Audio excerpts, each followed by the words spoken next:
हरे कृष्णा, राधे राधे। आप सभी का गीता क्लास में बहुत बहुत स्वागत है। आज नया साल है, तो थोड़ा वेट करते हैं कि दो कोई और आ रहा तो आ जाए। एक बार थोड़ा रुकते हैं, स्टार्ट करते हैं।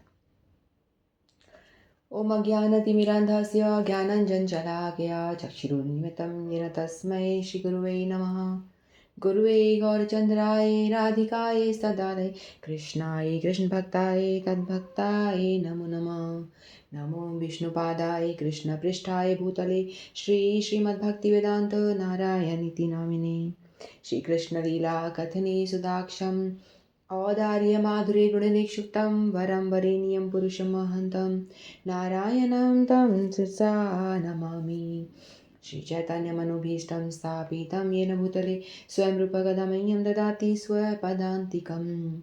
आजानुलम्बितभुजो गणकावदातो सङ्कीर्तनकपित्रो कमलायताक्षो विशम्भरो द्विजवरो धर्मपालो वन्दे जगत्प्रियकरो करुणावतारो।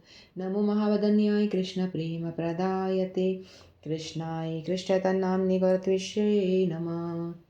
हे कृष्ण करुणा सिंधो दीनबन्धो जगत्पते गोपेश गोपिकान्त राधाकान्त नमस्तुते। तत्काञ्चन गौराङ्गी राधे वृन्दावनेश्वरी वृषभानुसुते देवी प्रणमामि हरिप्रिये। वृन्दाय तुलसीदेव्यै प्रियायै केशवश्च कृष्णभक्तिप्रजदेवी सत्वते नमो नमः। वाञ्छाकल्पतरुभ्यश्च कृपा सिन्धुभ्येव च पतितानां पावनेभ्यो वैष्णवेभ्यो नमो नमः। हरे कृष्ण कृष्ण कृष्ण हरे हरे हरे राम राम राम हरे हरे। हरे कृष्ण कृष्ण कृष्ण हरे हरे हरे राम राम राम हरे हरे।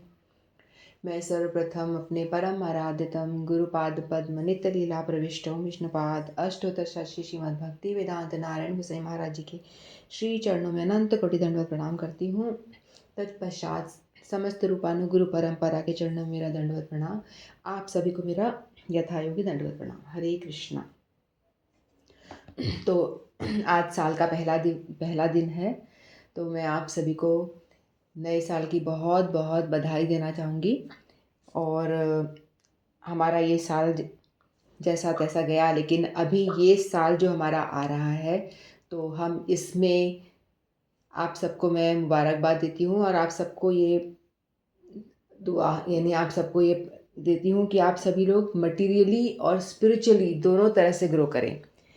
मटीरियली ग्रो करना भी बहुत ज़रूरी है ज़िंदगी में, तो हम मटीरियली भी हमें सब कुछ मिले और स्पिरिचुअली हम ग्रो करें। स्पिरिचुअली ग्रो कैसे करेंगे कि हम सभी हरि नाम करें, भगवत भक्ति से भी जुड़ें, दोनों को तराजू को बैलेंस करके चलें, मटेरियल लाइफ को भी और स्पिरिचुअल लाइफ को भी बैलेंस करके चलें, और साथ साथ दोनों को लेके हम ग्रो करें और अच्छी तरह से इस जन्म को सार्थक बनाएं, मनुष्य जन्म को सार्थक बनाएं और भगवत धाम को प्राप्त करें।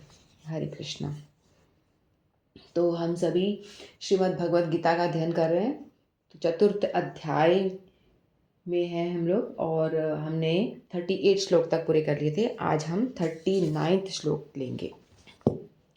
तो भगवान अभी तक दिव्य ज्ञान की महिमा के विषय में बता रहे थे। भगवान ने दिव्य ज्ञान की महिमा के बारे में बताया था कि दिव्य ज्ञान प्राप्त करने से हमें क्या मिलेगा, ये सब बातें बता रहे थे भगवान। हम मनुष्य जीवन की सर्वोच्च जो अवस्था है उसको प्राप्त कर सकते हैं। तो अब भगवान 39 श्लोक में क्या बता रहे हैं हम देखते हैं। श्रद्धावान लभते ज्ञानम तत्पर संयतेन्द्रिय ज्ञानम लब्ध्वा परम शांतिं अचिरेण अधिगच्छति। श्रद्धावान लभते ज्ञानम तत्पर संयतेन्द्रिय ज्ञानम लब्ध्वा परम शांतिं अचिरेण अधिगच्छति।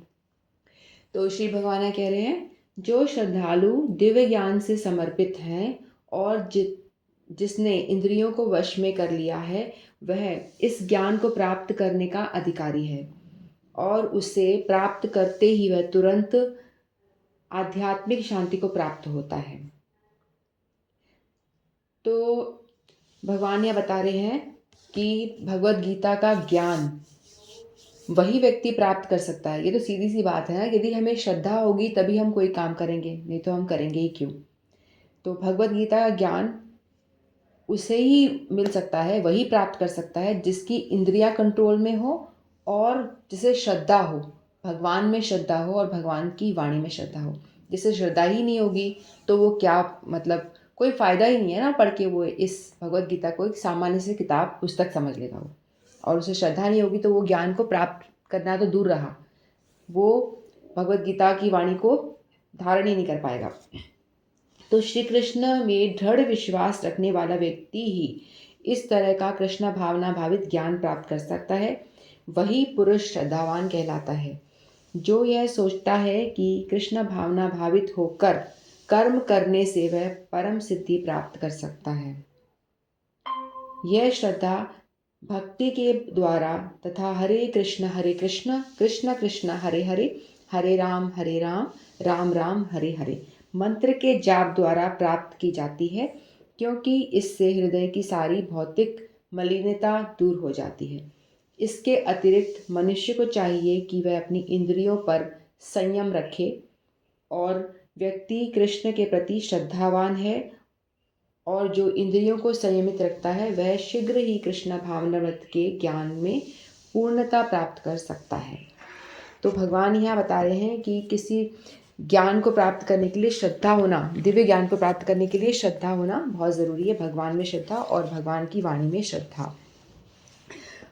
हम देखते हैं कि हम लोग वैसे संसार में तो हम किसी पे भी आँख मूंद के श्रद्धा कर लेते हैं। तो हम जैसे ही देखते हैं कई बार लोग बाल कटाने जाते हैं तो नाई के पास आके बैठ जाते हैं, नाई के हाथ में छुरा होता है, तो उन्हें बड़ा श्रद्धा है, उन पे फेथ है, विश्वास है कि वो उनके बाल काटेगा, गर्दन नहीं काटेगा। क्या पता वो चक्कू गर्दन जो उसके हाथ में छुरा है वो गर्दन पे चला दे तो, लेकिन वहाँ पे हम विश्वास करके आराम से वहाँ बैठ जाते हैं नाई के आगे। डॉक्टर के पास जाते हैं, वहाँ हम श्रद्धा कर लेते हैं। डॉक्टर कोई भी दवाई दे रहा है, क्या पता वो क्या दे रहा है, हम उससे उल्टा असर ना हो जाए, लेकिन हमें पूरा विश्वास है कि डॉक्टर जो दवाई देगा हमें सही देगा, और वहाँ श्रद्धा कर लेते हैं। हम हर जगह जाकर के श्रद्धा कर लेते हैं, विश्वास कर लेते हैं लोगों पे, और करना भी पड़ेगा। नहीं करेंगे तो कैसे काम चलेगा। हम कैब ड्राइवर पर श्रद्धा कर लेते हैं, विश्वास कर लेते हैं कि भाई वो हमें जहाँ लेके जा रहा है सही जगह ही हमें पहुँचा देगा। हो सकता है पता नहीं वो कहीं कहीं और ले जाए, लेकिन हम उस पर आराम से विश्वास करते हैं। लेकिन जहाँ बारी आती है कि हम अपने शास्त्रों पे विश्वास करें, वहाँ हमें श्रद्धा बिल्कुल नहीं होती। वहाँ हम पढ़ना भी नहीं चाहते, सारी फालतू बातें लिखी है। ज़्यादातर लोग ऐसा ही बोलेंगे, हम क्यों विश्वास करें, किसी ने भी ऐसे लिख दिया हम उसको कैसे मान लें, नहीं मानेंगे। जबकि ये जो शास्त्र हैं, वैदिक स्क्रिप्चर्स जो हमारे दिए गए हैं, भगवत गीता, जो वैदिक जितने भी साहित्य ग्रंथ वगैरह हैं, इनमें जो बातें लिखी हैं 100% सत्य बातें हैं, लेकिन वहाँ हम श्रद्धा बिल्कुल नहीं करते। और हम ये जो प्रोसेस भगवान ने बताया है भक्ति करने का, वो हम करना नहीं चाहते, हमें भगवान पे कोई विश्वास नहीं होता, तो इसीलिए हम करते ही नहीं हैं। और ये हमें करना चाहिए जो हम नहीं करते। भगवान ने बताया है यदि हम भगवान की भक्ति करेंगे, भगवान में विश्वास करेंगे, तो हम जन्म मृत्यु के चक्र को तोड़ पाएंगे। जो हम जन्म मृत्यु का चक्कर जो इसमें फंसे हुए हैं, भव सागर में फंसे हुए हैं, उसको हम ब्रेक कर पाएंगे और हम भगवत धाम की सर्वोच्च अवस्था को प्राप्त कर पाएंगे। लेकिन हमें उसमें बिल्कुल श्रद्धा नहीं होती और हमें विश्वास नहीं होता है, हम उसको मानना नहीं चाहते हैं। तो वैसे हमारे अंदर श्रद्धा का बीज तो होता है, थोड़ा बहुत श्रद्धा हमारे अंदर होती है, लेकिन वो सारा ऊपर उसके आवरण जो आ जाता है, जो एंगर, लस्ट, ग्रीड, माया का जो आवरण ऊपर आ गया है, उस वजह से हम जो हमारी फेथ है वो दब जाती है। ठीक उसी तरह से जैसे कि एक कमरा है, वो बहुत दिनों से बंद पड़ा हुआ है, सालों से बंद पड़ा हुआ है, और उसमें बहुत सारी धूल जम गई है, और उसमें एक बल्ब लगा हुआ है, बल्ब के ऊपर धूल की मोटी परत आ गई है। जब हम उसको बहुत सालों के बाद उसे खोलते हैं और लाइट जलाते हैं तो क्या होता है, उस जो बल्ब है उसमें लाइट ठीक जो देना चाहिए रोशनी वो आती नहीं है, क्योंकि उसके ऊपर धूल की लेयर जमा हुई है ना, तो वो लाइट जो है सही तरह से दे नहीं पा रहा है। लेकिन जब उसको हम सफाई करेंगे, वो धूल की जो लेयर है उसको हटा देंगे, तो फिर क्या होगा, हम देखेंगे प्रकाश जो बल्ब को देना चाहिए वैसा अच्छा उजाला आ रहा है, लेकिन वो लेयर को साफ करने के बाद। उसी तरह से हमारे अंदर भी श्रद्धा है, लेकिन हमारे ऊपर जो लेयर आ गया है, माया का लेयर आ चुका है, इस वजह से हम किसी चीज़ पे विश्वास नहीं कर पा रहे हैं। लेकिन वो श्रद्धा हम वापस हमारे पास में कैसे आएगी, जब हम हमारे हृदय की सफाई करेंगे। और वो सफाई कैसे होगी हमें नहीं पता। तो हम जब भगवान पे शरणागत होंगे, शरणागत तभी होंगे जब हम सफाई करेंगे, तो हमें पता नहीं कैसे करना है। तो सिंपल सा प्रोसेस है, जो हरे कृष्णा महामंत्र है उसको हम चैंटिंग स्टार्ट करेंगे, उसको हम जपना शुरू करेंगे। तो धीरे धीरे धीरे जैसे जैसे हम जपेंगे, तो हमें विश्वास होना शुरू हो जाएगा, हमारी श्रद्धा धीरे धीरे दिन प्रतिदिन बढ़ती जाएगी। जितनी मात्रा में हम चैंटिंग करेंगे, उतनी ही मात्रा में हमारी श्रद्धा भगवान में बढ़ती जाएगी। भगवान से हमारी जो कनेक्शन है वो बढ़ना शुरू हो जाएगा। तो ये प्रोसेस बताया हुआ है। भक्ति युक्त कर्म करेंगे, भगवत गीता पढ़ेंगे, भागवतम पढ़ेंगे, ग्रंथों का अध्ययन करेंगे, शास्त्रों को सुनेंगे, कथा कीर्तन करेंगे और नाम जप करेंगे। ये भक्ति के जो अंग का पालन करेंगे, इससे हमारी श्रद्धा जो है भगवान के प्रति बढ़ जाएगी। और धीरे धीरे करके फिर हमें भगवान में श्रद्धा होगी और भगवत गीता की बातों को हम समझेंगे, और हम ये प्रोसेस फॉलो करके भगवत धाम भी हम जा सकते हैं, यदि हम भक्तियुक्त कर्म करें। ठीक है। जो भगवान ने भगवत गीता में कहा है, जो अश्रद्धालु लोग हैं उनको तो बताओ ही मत, भगवत गीता के विषय में बताओ ही मत, ऐसा बोला है। क्योंकि जो श्रद्धा नहीं करेगा, तो भगवत गीता भगवान में श्रद्धा नहीं करेगा, तो वो अविश्वास करेगा और उल्टी सीधी बात करेगा, और वो क्या करेगा, और अधिक पाप कर लेगा। क्योंकि भगवान के विषय में गलत बोलेगा तो वो पाप कर्म कर लीजिएगा और ज़्यादा पाप में प्रवृत्त हो जाएगा। इसीलिए भगवान ने बोला है कि जो जिसको श्रद्धा नहीं है उसको भगवत गीता के बारे में बताओ ही मत, कोई ज़रूरत नहीं है बताने की। पहला क्वालिफिकेशन ही आपकी यही है कि आपकी श्रद्धा होनी चाहिए, भगवान में श्रद्धा, भगवान की वाणी में श्रद्धा, तभी आप भगवत गीता की शिक्षाओं को ग्रहण कर पाओगे, अन्यथा नहीं कर पाओगे। और श्रद्धा नहीं है तो नाम जप से शुरू करें, तो धीरे धीरे करते करते श्रद्धा आ जाएगी, तब आप भगवत गीता सुनने के पात्र बनेंगे, योग्यता आपके अंदर आएगी। ठीक है, तो हम दूसरा श्लोक लेते हैं 40। अज्ञश्रद्धा धानश्च संशयात्मा विनश्यति, नायं लोको अस्ति न परो न सुखम संशयात्मना। अज्ञश्च श्रद्धाधानश्च संशयात्मा विनश्यति, नायं लोको अस्ति न परो न सुखम संशयात्मना। तो श्री भगवान कह रहे हैं, किंतु जो अज्ञानी और श्रद्धा विहीन व्यक्ति शास्त्रों में संदेह करते हैं, वे भगवत भावनाव्रत नहीं प्राप्त करते, अपितु नीचे गिर जाते हैं। संशय आत्मा के लिए न तो इस लोक में न ही परलोक में कोई सुख है।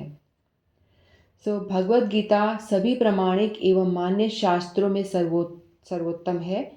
जो लोग पशु तुल्य हैं, उनमें ना तो प्रामाणिक शास्त्रों के प्रति कोई श्रद्धा है और ना ही उनका ज्ञान होता है, और वो कुछ लोगों को यद्यपि उनका ज्ञान होता भी है तो उसमें वे उद्धरण देते रहते हैं, किंतु उसमें वास्तविक विश्वास नहीं करते। तो भगवान यहाँ बता रहे हैं कि 3 तरह के लोग होते हैं।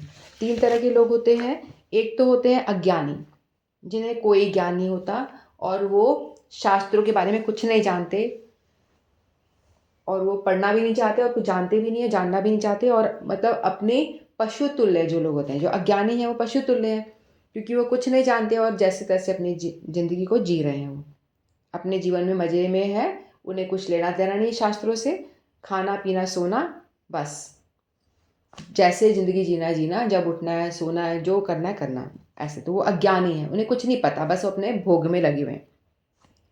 दूसरे तरह के लोग हैं अश्रद्धावान, जिन्हें श्रद्धा नहीं है। जैसे हमने श्रद्धा की बात की थी पहले श्लोक में, जो श्रद्धावान है वही भगवान के विषय में जान सकते हैं, भगवत भक्ति में आगे बढ़ सकते हैं। जो दूसरे लोग हैं वो अश्रद्धावान, जैसे जिन्हें श्रद्धा नहीं है, लेकिन वो शास्त्रों के बारे में जानते तो हैं। जैसे कि एक मटीरियल कोई किताब है, पुस्तक है, स्कूली किताब है, तो उसको हमने पढ़ लिया। फिज़िक्स केमिस्ट्री की किताब है, उसको हमने अच्छे से उसके प्रिंसिपल्स वगैरह सारे जान लिए, पढ़ लिए, पता है हमको कि इसके अंदर क्या है।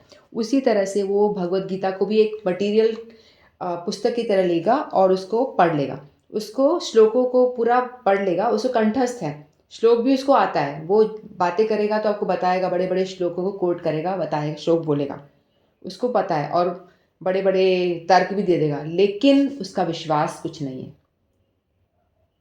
वो सब जानता है, उनको याद भी कर लेगा, लेकिन उसमें श्रद्धा नहीं है, उन चीज़ों को वो मतलब इम्प्लीमेंट नहीं करेगा।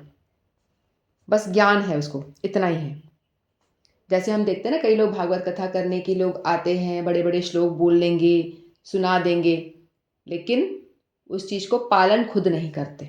ऐसे हमें दिखेगा, वाह! क्या ज्ञानी है, कितने बढ़िया-बढ़िया श्लोक बोल रहा है, फटाफट कंठस्थ है श्लोक, बट बोले जा रहा है, लेकिन वो उनको खुद फॉलो नहीं करेगा। दूसरों को बोलेगा हमें चैंटिंग करनी है, हरि नाम करिए, 16-16 करिए, और श्लोक बता देगा, बड़े-बड़े श्लोक बोल देगा संस्कृत के, हरेर नाम हरे नामेन केवलम कलौ नास्तेव नास्तेव नास्तेव गतिरन्यथा। इस कलयुग में सिर्फ हरि का नाम, हरि का नाम, हरि का नाम ही एक साधन है। इस और कोई साधन नहीं है इस भवसागर से बाहर निकलने का। तो वो ऐसे शब्द बोलेगा, लेकिन वो खुद कुछ नहीं करेगा। तो ऐसे पाखंडी जो बोलेंगे, पाखंडी होते हैं ऐसे लोग, अश्रद्धावान, श्रद्धा नहीं है। फिर तीसरे तरह के लोग होते हैं संशयात्मा, जिन्हें भगवान की वाणी पे संशय होता है। वो बड़े खतरनाक है, संशय रहता है, उनको डाउट रहता है कि जो भगवान ने भगवद गीता में जो बातें बताई हैं, क्या ये सही है? हमेशा डाउटफुल रहेगा, संशय रहेगा उसके अंदर। जो भगवान ने बोला है, भगवान हैं कि नहीं है? वो लोगों पे, बाकी सब पे विश्वास कर लेगा। संसार में सब पे, कैब ड्राइवर पे विश्वास करेगा, नाई पे विश्वास करेगा, डॉक्टर पे विश्वास करेगा, और कोई भी आके कुछ भी बोल देगा रैंडमली, उस पे विश्वास कर लेगा। हर किसी की बातों पे विश्वास करेगा, लेकिन अपने शास्त्रों पे, अपने ग्रंथों पे उस विश्वास नहीं होगा। संशय रहेगा, ये किसने लिखा है, भगवान है भी या नहीं? भगवान कोई ऐसी ऐतिहासिक पुरुष, जैसे अभी नरेंद्र मोदी है, उसी तरह से कोई भगवान हुए होंगे कभी इतिहास में, और उसको भगवान भगवान भगवान हम कह रहे हैं, तो वो ऐसे हमेशा डाउट करेगा, भगवान पे विश्वास नहीं करेगा, भगवान की बातों पे विश्वास नहीं करेगा, हमेशा संशय में रहेगा। फिर वो इस चीज़ पे मानेगा नहीं, क्या जन्म मृत्यु का चक्र तोड़ने के लिए हमें जो ये भक्ति करना है, क्यों करें हम, हमेशा संशय में रहेगा। और किसने देखा है कि ये जन्म, तो हमें पता है कि हमने जन्म ले लिया है, तो इसको जी लो आराम से भोग करो। मरने के बाद किसने देखा है अगला जन्म, होगा भी या नहीं होगा पता नहीं, है ना? इस तरह से उसको डाउट रहेगा हमेशा। और जबकि हम कितनी बार ऐसी पुनर्जन्म की कथाएँ, हम न्यूज़ में भी आता है कि छोटी-सी बच्ची है, उसको अपना याद है, पिछले जन्म की मैं ये थी और मेरा घर वहाँ था। हमने कितना ऐसा सुना भी है ना, ऐसे केसेस होते हैं। और अपने माता-पिता को बोलती है कि मैं तो उस गाँव की हूँ, मेरे वहाँ 4 बच्चे हैं और वहाँ मेरा घर है। तो उसके माता-पिता को बार-बार रिपीटेडली बोलती रहती है, तो फिर वो लेकर वहाँ जाते हैं, वहाँ पे पूछते हैं कि इस नाम का कोई रहता था क्या? तो बताते हैं हाँ, इस नाम की एक लेडी रहती थी और वो इतने टाइम पहले मर गई है, और इसके बच्चे बड़े-बड़े हो चुके हैं, क्योंकि उसने दूसरा जन्म ले लिया है। और वो अपना नाम पहले वाला बता रही है, अपने पति का नाम भी बता रही है, उसका पति भी वहाँ पर है, और वो बच्ची छोटी-सी है। उसके बच्चे बड़े-बड़े 30-35 साल के सब हैं। तो ऐसा हम कितना केस सुनते हैं, न्यूज़पेपर में भी आता है, ऐसी होता है पुनर्जन्म। तभी तो वो बातें प्रमाणिक हो जाती हैं ना, जब वो जाके बताती है। तो ऐसे हमने कई सारी कथाएँ भी सुनी हैं पुनर्जन्म की। तो ये सब कैसे होता है फिर? तो भगवान ऐसे किसी-किसी की स्मृति में छोड़ देते हैं, ताकि लोग थोड़ा बहुत जो संशय वाले हैं वो श्रद्धा कर पाएँ इन बातों पे। लेकिन तो भी लोग मानते नहीं हैं। तो पुनर्जन्म को मानते नहीं हैं, पुनर्जन्म होता है। किसी-किसी को याद रह जाता है, हम सब भूल जाते हैं। तो अगर हम भूल गए तो बहुत अच्छी बात है, नहीं तो बड़ी हमें ये जीवन जीना बड़ा मुश्किल हो जाएगा। हम पुराने वाले माता-पिता याद आएँगे तो हम वहाँ भाग जाएँगे। पुराने वाले हमारे रिलेटिव्स याद आएँगे तो हम उनके पास दौड़ जाएँगे, है ना? तो ये बड़ा मुश्किल हो जाएगा फिर जीना हमारे लिए। इसलिए भगवान कृपा करके हमारी स्मृति को पूरा भुला देते हैं, ताकि हम इस लाइफ़ को जी पाएँ। ठीक है? तो पुनर्जन्म पे जो संशय आत्मा होगी वो विश्वास नहीं करेगी, और बाकी रैंडमली न्यूज़पेपर में जो आ रहा है सब विश्वास करेंगे, नॉवल सब चीज़ों में विश्वास करेंगे, लेकिन जो भगवान की बातें हैं, भगवान की वाणी है, भगवत गीता में जो कहा गया है उस पे विश्वास नहीं करेंगे, तो ऐसे लोगों का हमेशा क्या होता है, पतन ही होता है। ना वो इस जन्म में, क्योंकि वो अच्छे काम करेंगे नहीं, क्योंकि भगवत भक्ति में तो लगेंगे नहीं, क्योंकि उनको श्रद्धा ही नहीं है, उनको संशय है कि भगवान पे संशय है, तो भगवान की वाणी पे संशय है। भगवान की वाणी ये कहती है कि हमें भक्ति करनी है, तो वो कुछ करेंगे नहीं, तो ये जन्म भी उनका बुरा जाएगा और आगे का जो लोग है वो भी उनका बेकार ही जाने वाला है, क्योंकि वो कुछ करेगा ही नहीं। तो उपयुक्त सभी कोटि के व्यक्तियों में जो श्रद्धालु नहीं हैं और सदैव संशयग्रस्त रहते हैं, वे तनिक भी उन्नति नहीं कर पाते। जो लोग ईश्वर तथा उनके वचनों में श्रद्धा नहीं रखते, उन्हें ना तो इस संसार में और ना भावी लोक में कुछ हाथ लगता है। यहाँ पे भी नहीं लगता, वहाँ पे भी कुछ नहीं लगता। उनके लिए किसी भी प्रकार का सुख नहीं है। अतः मनुष्य को चाहिए कि श्रद्धा भाव से शास्त्रों के सिद्धांतों का पालन करे और ज्ञान प्राप्त करे। इसी ज्ञान से मनुष्य आध्यात्मिक अनुभूति के दिव्य पद पर पहुंच सकता है। दूसरे शब्दों में, आध्यात्मिक उत्थान में संशयग्रस्त मनुष्य में कोई स्थान नहीं मिलता। अतः मनुष्य को चाहिए कि परंपरा से चले आ रहे महान आचार्यों के पद चिन्हों का अनुसरण करे और सफलता प्राप्त करे। तो भगवान ये बता रहे हैं, जो संशय आत्मा जो लोग हैं वो हमें यहाँ भी सुखी नहीं रहते, और परलोक जब यहाँ अच्छा कुछ करा ही नहीं तो परलोक में तो क्या सुख मिलेगा उनको। कुछ भक्ति कर्म करोगे तभी तो हम आगे का रास्ता साफ कर रहे हैं ना, ठीक कर रहे हैं। और तो भगवान कहते हैं कि आपको पता नहीं है, तो जो लोगों ने भक्ति करी है, जैसे हमारे बहुत सारे आचार्यगण हुए हैं जिन्होंने भक्ति करी है और दिखाया है और भगवान को प्राप्त किया है, तो हमें चाहिए कि उनके एक्सपीरियंस से सीखे, उनके पद चिन्हों को हम फॉलो करें। हमें संशय करने की बजाय जो इस मार्ग पे चल के भगवत धाम तक गए हैं, भगवान को जिन्होंने प्राप्त किया है, उनके पद चिन्हों पे चल के हम सीखें, उनसे लेसन्स लें। खुद को डाउट है तो, लेकिन वो लोग हमेशा संशय में ही रहते हैं, नहीं नहीं भगवान नहीं है, ऐसा है। देखो एक बार ऐसा होता है कि प्रभुपाद जी जो स्वामी महाराज जी हैं, उनसे एक व्यक्ति ने पूछा कि देखो आप तो हरे कृष्णा चैंटिंग में लगे हुए हो, सुबह सुबह जल्दी उठ जाते हो, हमेशा उठ के कथा कीर्तन, मतलब पूरे टाइम अपने जो टाइम है इतनी साधना कर रहे हो, लगे हुए हो, और लास्ट में आप मरने के बाद आपको मालूम पड़े, अरे भाई मैंने तो पूरी ज़िंदगी नाम जप में बिता दी और कोई भी भोग नहीं करा, कुछ भी आनंद नहीं लिया, और हमें चैंटिंग करते रहा, सुबह जल्दी उठा, इतना साधना करा, इतना तपस्या करी, और लास्ट में मालूम पड़ा अरे भगवान तो है ही नहीं, मेरा तो सारा जीवन ऐसे चला गया। तो आप क्या करोगे? आपको कन्फर्मेशन है क्या भगवान है? एक व्यक्ति ने ऐसे पूछा, संशय रहित जो व्यक्ति था उसने पूछा। तो प्रभुपाद जी कहते हैं हाँ बात तो सही है, चलो मान लिया, वैसे तो मुझे पता है शास्त्रों में लिखा है कि 99% भगवान तो है ही, लेकिन 1% चलो मैं तुम्हारी बात मान लेता हूँ कि चलो लास्ट में भगवान नहीं है, मुझे पता चला, तो भी मैंने तो पूरी ज़िंदगी जी है, मैंने कुछ भी नहीं खोया। क्योंकि देखो मैंने जैसे हर दिन फेस्टिवल्स आ रहे हैं, कभी कोई किसी का तिरुभाव, किसी का आविर्भाव, कभी कोई उत्सव, कभी दिवाली, कभी ये, कभी कार्तिक मास, कभी मतलब उत्सव आते रहते हैं ना आए दिन। तो हर उत्सव में मैंने भरपूर हमने कथा कीर्तन करा, कीर्तन में खूब नाच गाना हुआ है, खूब फीस्ट, खूब मतलब मज़े से भोग लगा करके भगवान को बढ़िया बढ़िया भोजन बनाया और भगवान को पवा करके हमने खाया है, हमने पाया है वो सारा प्रसाद। तो हमने खाने पीने में कोई कमी नहीं रखी, नाच गाने में कोई कमी नहीं रखी, कीर्तन में गए हैं, खूब उछल कूद करके नाचा है, खूब गाया है, खूब आनंद किया वहाँ पे, नाच गाने में कोई कमी नहीं हुई हमारी, और घूमने फिरने में भी कोई कमी नहीं हुई, क्योंकि हम हमेशा जैसे यात्रा होती है ना, जब भी परिक्रमा होती है, तो कार्तिक परिक्रमा में गए, वहाँ हमने बहुत सारे स्थलों के दर्शन करे, वहाँ खूब आनंद किया। फिर नवद्वीप परिक्रमा गए हम, मतलब घूमने फिरने में भी कोई कमी नहीं करी। तो हर तरह से हमने तो एंजॉय ही करा है, ना घूमने फिरने में कमी हुई, ना खाने पीने में कोई कमी हुई, ना पार्टी करने में कोई कमी नहीं हुई। बस अंतर इतना है, आप लोगों ने फिल्मी गानों पे नाच गाना किया, हम लोगों ने भजन कीर्तन पे नाच गाना करके स्पिरिचुअल वही आनंद प्राप्त करके, प्लस हमको स्पिरिचुअल बेनिफिट भी मिला। भगवान के पास हम गए हैं ना, हमको पॉइंट्स मिले कि हमने कीर्तन में डांस किया, उसका भगवान उससे प्रसन्न हुए, हमारी एक्टिविटी से भगवान प्रसन्न हुए, लेकिन आपने जो करा उससे आप नरकों की तरफ जाने वाला आपने काम किया। तो वो कहते हैं भाई तो भी मुझे कोई रिग्रेट नहीं होगा। स्वामी महाराज कहते हैं कि बात जब मुझे मालूम पड़ेगा कि भगवान नहीं है तो भी मुझे कोई रिग्रेट होगा ही नहीं, क्योंकि मैंने तो अपना जीवन एट द मोस्ट फुलेस्ट में इंजॉय करके ही जिया है। मैंने पूरा आनंद में ही अपना जीवन व्यतीत करा। लेकिन अब वो पलट के क्वेश्चन करते हैं, अगर मान लो तुम्हें पता चला कि भगवान है तो तुम क्या करोगे? तो वो व्यक्ति बोलता है कि तुम तो फंस गए, क्योंकि तुमने तो भगवान के लिए कुछ प्रसन्न करने के लिए कोई भी काम नहीं किया, ना कथा कीर्तन सुना, ना कोई परिक्रमा करी, ना कोई नाम जप करा, तुम तो सिर्फ अपने में ही लगे रहे, तो तुम्हारा क्या होगा बताओ?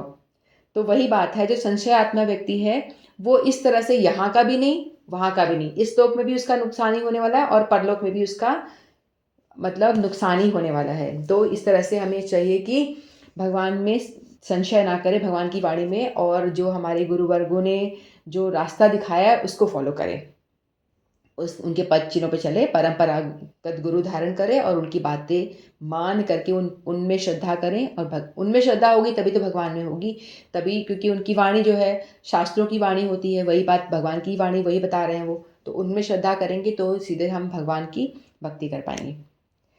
तो एक कथा आपको सुनाती हूँ मैं। एक बार एक नगर होता है, तो उस नगर में एक व्यक्ति ऐसे घूमते घूमते उस नगर में पहुंच जाता है। तो उस नगर में जैसे ही वो व्यक्ति वहाँ पहुँचता है, तो वहाँ पहुँचते ही लोग बाग क्या करते हैं, वहाँ का लोग उनको पकड़ के उसको माला पहना देते हैं। माला पहना करके उसको बड़ा आदर सम्मान करके उसको ढोल मजीरे के साथ लेके जाते हैं, राजा के पास लेके जाते हैं। फिर बाद में उसको राजगद्दी पे बिठा देते हैं और उसको राज्याभिषेक करना शुरू कर देते हैं। वो व्यक्ति बोलता है कि वो बिल्कुल कंफ्यूज हो क्या रहा है यहाँ पे। तो वो कहता है कि भाई ये चल क्या रहा है, ये बहुत परेशान हो जाता है, समझ में नहीं आता उसको ये हो क्या रहा है कि मेरे साथ मतलब ये बिठा, मेरे को राज गाजा के बाजा के साथ में बजा करके मुझे राजगद्दी पे क्यों बिठा दिया गया। तो वो क्वेश्चन करता है, पूछता है कि भाई ऐसा आप क्या कर रहे हो। तो वो जो नगर के वासी होते हैं और जो उनके जो मंत्री वगैरह होते हैं कहते हैं कि देखो यहाँ पे ऐसा रिवाज है कि जो भी 1 साल के राजा यहाँ पे हर साल बदलता रहता है। तो 1 साल में राजा जब आपका ड्यूरेशन ख़त्म हो गया, तो जो भी पहला व्यक्ति उस नगर में एंटर करता है उसको हम पकड़ के लेकर आते हैं और उसी को राजा बना लेते हैं। हम उसकी कोई योग्यता नहीं देखते कि ये योग्य है या नहीं है, ऐसा हमारे में कोई नियम नहीं है। लेकिन जो भी व्यक्ति उस नगर में बाहर से कोई पहला व्यक्ति आता है, तो हम उसको पकड़ करके उसको राजा बना देते हैं और वो 1 साल के लिए वो राजा राज्य करता है। तो बड़ा खुश हो जाता है, कहता है अरे वाह, मैं तो, गरीब व्यक्ति होता है वो, मैं तो नौकरी ढूंढने के लिए जा रहा था, यहाँ तो भाई नौकरी, मेरे तो खाने पीने के लाले पड़ रहे थे और यहाँ मुझे इन्होंने सीधे राजा बना दिया, बढ़िया है, तो बहुत ही अच्छी बात है। बड़ा खुश हो जाता है वो तो, और आराम से राज्य करता है और मज़े से भोग में लग जाता है, भोगना शुरू कर देता है। फिर क्या होता है, 2 महीने के बाद में उनका जो मंत्री होता है ना, वो आके कहता है कि मैं आपको ना एक बात बताना भूल गया था। बोलता है कौन सी बात? मैं आपको ये बताना भूल गया था कि हमारा जो नियम है राजा बनाने का ये तो है, लेकिन और भी 2 नियम है, और भी एक नियम है। बोलते हैं और कौन सा नियम है? और ये नियम है कि 1 साल जैसे ही कंप्लीट होगा, आपको जो ये राज्य के बाहर एक जंगल है, जहाँ पे उस जंगल में आपको छोड़ दिया जाएगा। तो बोलता है वो जंगल, वो जो जंगल ना बड़ा फेमस होता है, वहाँ पे जंगली जानवर होते हैं और वहाँ कोई भी एक रह नहीं सकता, वहाँ थोड़ी देर के लिए भी कोई रहेगा तो उसकी मृत्यु निश्चित है। जंगली जानवर होते हैं कुछ, मतलब इंसान सरवाइव नहीं कर सकता, ना पानी है ना कुछ और है, इस तरह से बहुत ही खराब, मतलब घनघोर जंगल होता है घन। तो वहाँ पे उसको छोड़ देंगे। बोलता है कि जैसे ही आपका इस साल कंप्लीट हो जाएगा, तो आपका ड्यूरेशन कंप्लीट होगा तो आपको उस जंगल में छोड़ दिया जाएगा। फिर आप, बोलते हैं क्यों भाई? बोलते हैं ऐसा ही है हमारा नियम, जैसा आपको राजा बनाने का नियम है वैसे ही वहाँ छोड़ देने का भी नियम है। और उस जंगल में बोलते हैं वहाँ तो कोई बच ही नहीं पाएगा, वहाँ तो इतने सारे जंगली जानवर हैं, शेर चीता घूम रहे हैं, तो खा जाएंगे। बोलते हैं हाँ वो तो है, खा जाएंगे, बस नियम है हमारा, हम क्या करें। बोलते हैं तो राजा बिल्कुल टेंशन में आ जाता है, अब क्या करें, और वो बिल्कुल सूख जाता है। 2 महीने तो उसने बड़े मज़े में बिताए, लेकिन बाद के जो महीने थे वो बहुत ही टेंशन में जाते हैं उसके, अब क्या करूँ, मेरे को तो वहाँ फेंक दिया जाएगा, मैं क्या करूँ, और वो बड़ा परेशान हो जाता है। तो ऐसे ही करके जब उसका साल कंप्लीट होता है तो उस राजा को वहाँ फेंक देते हैं। थोड़े दिन में न्यूज़ आती है कि राजा की मृत्यु हो गई, जंगली जानवर उसको खा गए।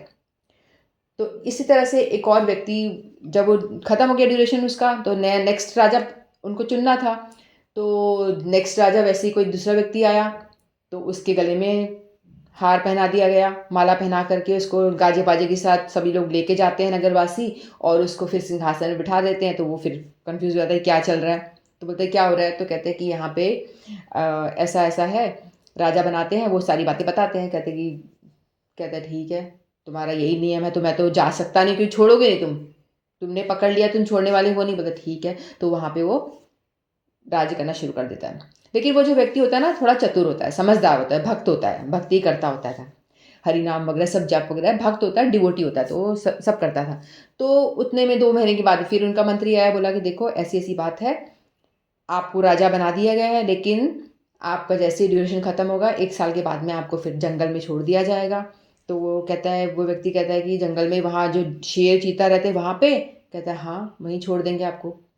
तो फिर कहता है ठीक है, क्या कर सकता हूँ मैं, जो सिचुएशन है वो तो है, उसको झेलना ही पड़ेगा।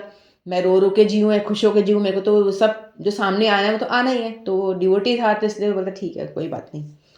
फिर वो आराम से अपना भोग करता रहता है, मतलब राज्य करता रहता है, तरीके से राज्य करता है। वो ऐसे नहीं भोग में लिप्त हो जाता है, वो अपना राज्य करता है डिटैचमेंट के साथ में, कि भाई मेरा ये 1 महीने 1 साल के लिए मुझे मिला है, मुझे छोड़ना है, तो इस अनुभूति के साथ में।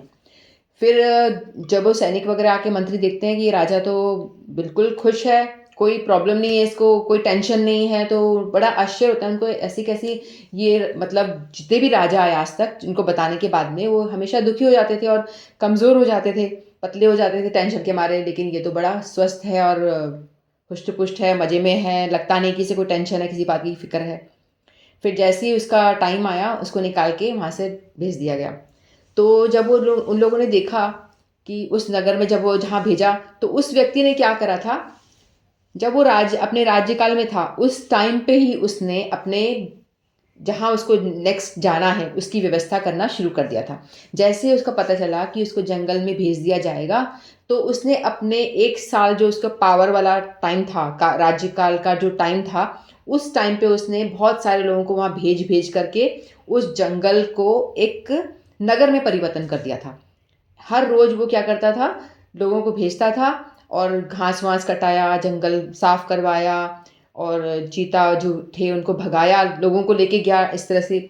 और फिर वहाँ पे बड़ा राजमहल खड़ा कर दिया उसने। 1 साल के दौरान जो 8 महीने बचे थे उसके, उसमें उसने वहाँ पे जो राजा था उससे भी बड़ा राजमहल उसने वहाँ पे खड़ा कर दिया। क्योंकि उसको पता है उसके बाद तो उसको वहीं जाना है, और वहाँ सारी सुख सुविधाएँ वहाँ पे उसने अरेंजमेंट कर दिया, क्योंकि उस टाइम तो उसके पास पैसा था, और नगर वासियों को भी वहाँ पे रहने का इंतज़ाम कर दिया। तो क्या फिर उसने, जब लोगों ने देखा अरे ये तो राजा तो बहुत ही चतुर है, इसने अपने इस टाइम में राज्यकाल के दौरान इसने अपनी वहाँ की व्यवस्था पहले कर ली। वहाँ जाके रहने की व्यवस्था उसने पहले से कर ली, और अब वो बहुत निश्चिंत है, उसे कोई प्रॉब्लम ही नहीं है कि यहाँ से भी ज़्यादा सुख उसे वहाँ मिलने वाला है, कि यहाँ से बड़ा महल वहाँ खड़ा कर दिया उसने। बोला ले चलो, अब मैं तो चलने को तैयार हूँ। वहाँ जाके आराम से उस महल में बैठ गया और नगर वासियों को भी साथ में ले गया। वो कहते हैं कि हम भी वहाँ पे सुविधा है सारी, तो वहाँ पे वो लोग भी चले गए साथ में। तो वैसे ही हम लोगों को भी अपनी जो ये हमारा का ये शरीर में जो मिला है ना, राज्य करने का, जीने का जो समय मिला है, इसी दौरान हमको भी उस लोक में हमें जाना है जिसके बारे में हम सोचते ही नहीं हैं। हम इस लोक के बारे में ही सोचते हैं, वहाँ जो जाना है, वहाँ जाके रहना है, कैसे रहेंगे, मृत्यु के बाद क्या होगा, उसके विषय में तो कोई सोचता ही नहीं है। उसके बाद भी तो हमें नरक में जाना पड़ सकता है, क्योंकि हमें जब श्रद्धा होगी, विश्वास होगा, तो ही हम इस बारे में सोचेंगे ना, कुछ करेंगे। तो जैसे संशय आत्मा तो सोचेगा ही नहीं, करेगा ही नहीं कुछ भी। यहाँ पे भी वो उल्टे काम करेगा, जेल में जाएगा, और मरने के बाद में भी वहाँ पे भी वो नरकों में जाएगा। तो इसीलिए हमको श्रद्धावान होना चाहिए, और इस जीवन काल में जैसे उस राजा ने अपनी परलोक की व्यवस्था कर दी थी, उसी तरह से हमने इस जीवन काल में हम रहते रहते, इस मनुष्य शरीर जब तक हमें है, मिला हुआ है, इसमें हम भगवत भक्ति करें, अच्छे से नाम जप और जो कुछ भी हम कर सकते हैं भक्तियुक्त कर्म करें, और उस श्लोक की हम व्यवस्था कर लें। तो उसी तरह से उस राजा की तरह हम वहाँ जाके हमें परेशानी ना हो, और आराम से हम भगवत धाम पहुँचे और वहाँ आराम से भगवान के सानिध्य में रह के आनंद में रहें, मज़े करें। तो ये स्टोरी हमने सुनी। इसका शीर्षक यही है कि हम भजन कीर्तन करें। तो इतना ही कह के मैं अपनी वाणी को विराम देती हूँ। वांछाकल्पतरुभ्यश्च कृपा सिंधुभ्यश्च पतितानां पावनेभ्यो वैष्णवेभ्यो नमो नमः। श्रीमद् भगवद गीता की जय।